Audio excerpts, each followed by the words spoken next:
Wannan sura masha Allah ta yi yar baka,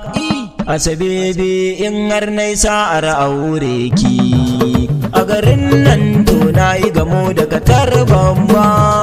Wannan sura masha Allah kin yi yar baka, Asabebe in har nai sa'ar auren ki a garin nan to na yi gamo daga tarban ba. Makiɗansa ya saurara har in karaso ni na zaune can ganin kishi ya taso ni, damantin da zike nake ta tunani, cikin ikon Allah sai kuma ga ki gani,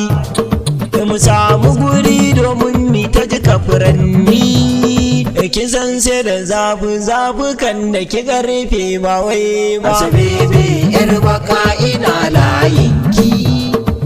la haida dan karai mani wanga fari, ni har kin sa jikina zai fara bari, to alƙur'an tilas ma in sake shiri, domin karma wani ya mini kafa a gari. Ke a ɗazina sai da ma filin mun tari, da kuɗin za mu dinga jin daɗi, kyama da ke ba. Asabebe yar baka ina layinki, kyakkyawa yar baka mai shekin fata, akan kini zan iya biɗar nama a kwata, sannan ni akan ki zan iya na tauna gauta, akan ki zan sha lifton koda babu citta, akan ki zan zuba ruwa domin in kashe wuta, ke ni ba akan ki ba abin da ba zan ma iya ba. Asabebe yar baka ina layinki,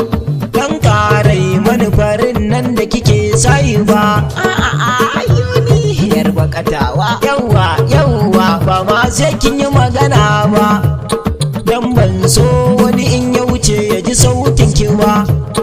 zazzakar muryar ki ba araha take ba,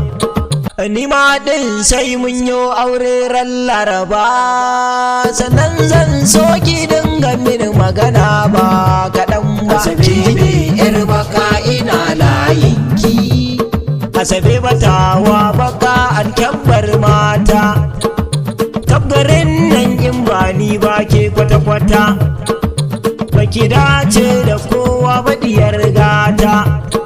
a nan ɗina ke tintini ki riƙe wuta, a ganan gefen shi ma kin kafa masarauta, sai na ga shigar ki ma gida sannan na yi gaba. Asabebe yar baka ina layinki, Asabebe in har nai sa'ar aurenki a garin nan to na yi gamo daga tarban ba.